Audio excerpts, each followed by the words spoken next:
So, last week marked my second attempt at getting into Fallout 76, spurred on by some friends picking up the game and inviting me to explore the wasteland with them. Unlike my first solo attempt, the game has managed to stick. So, here are my initial thoughts on Fallout 76. Overall, I would say that the experience is positive.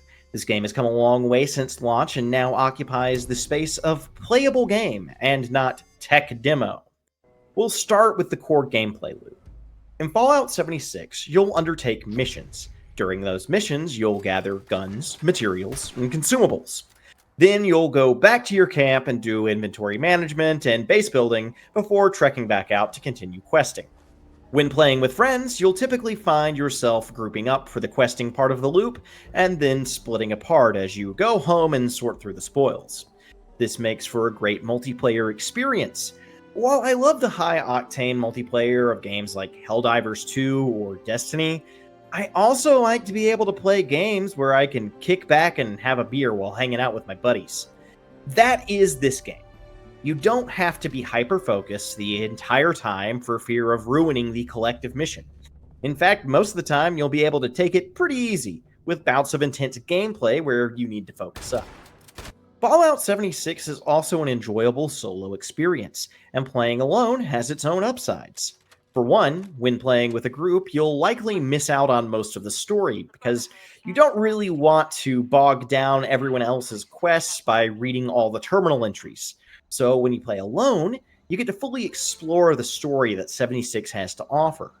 On the subject of story, let's pivot to some of the game's shortcomings.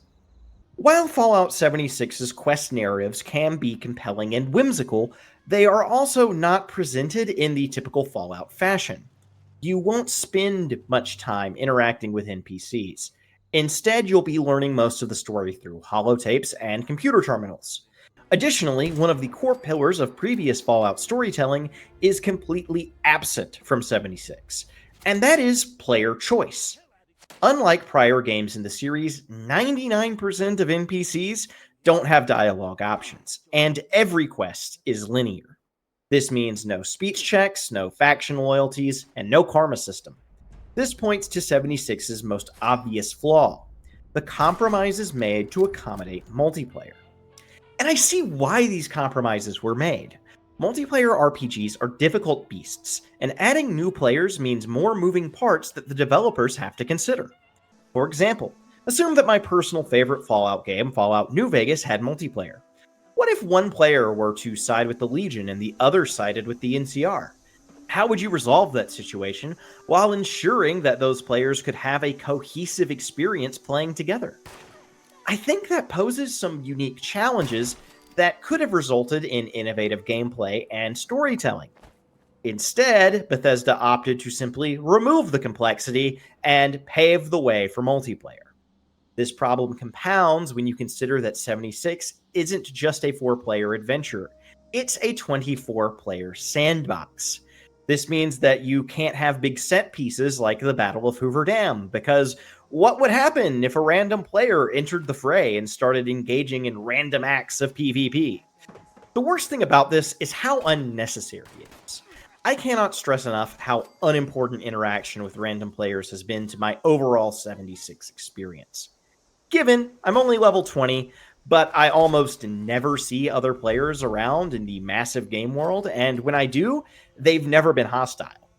And even if they were to attack, as far as I can tell, the only benefit of killing another player is that you can loot their scrap. Only some types of scrap are rare and therefore valuable, and there's no way of knowing what scrap players have on them at any given time. This makes PvP more of a waste of time than a valid gameplay approach. Not to mention that the vast gulf in player level and experience would likely make most PvP encounters entirely one-sided. This is especially disappointing when I can think of numerous ways Bethesda could have incorporated traditional Fallout storytelling in this environment. For example, imagine having players pledge to one of several factions, and then having in-game events where those factions could fight over resources and rewards. Or a system where your karma is dependent on your tendency to attack other players, similar to the mental status system in GTA Online. There were ways to keep the heart of Fallout alive in 76, and Bethesda pretty clearly ignored them. All this means that Bethesda gutted much of Fallout's DNA from 76 to accommodate a feature that is rarely used and minimally important. Yeah, it's cool to have public events in the open world where players can come together and tackle a task, but that's a small upside to the numerous penalties 76 suffers from having 24-player lobbies baked into its core.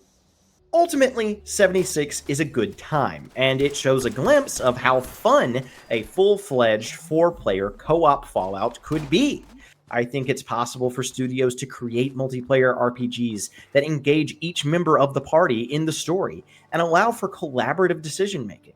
I mean, just look at Baldur's Gate 3 and how it tackles some of these same issues. If Todd and the gang can take the lessons learned from 76 and incorporate them into a mainline title with more limited multiplayer functionality, then I think Bethesda would have Game of the Year material on their hands. But we all know that isn't going to happen, so let's just go back to wasting ghouls with our buddies.